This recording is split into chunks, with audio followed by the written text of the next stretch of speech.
Siapa yang tak kenal dengan sosok host Ananda Omesh?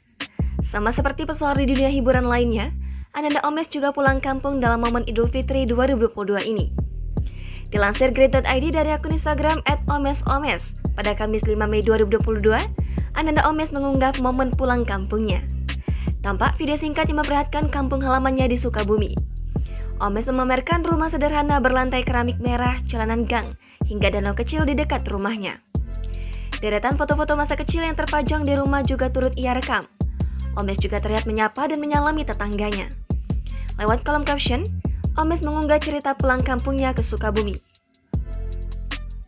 Omesh juga mengungkapkan bahwa saat pulang kampung, ia mengaku jarang menginap di hotel. Hal ini pun membuat anak-anaknya lebih mengenal bagaimana sosok asli Omesh. Omesh juga mengungkapkan bahwa ia bertemu dengan tetangga yang kerap menggendong dirinya saat masih kecil.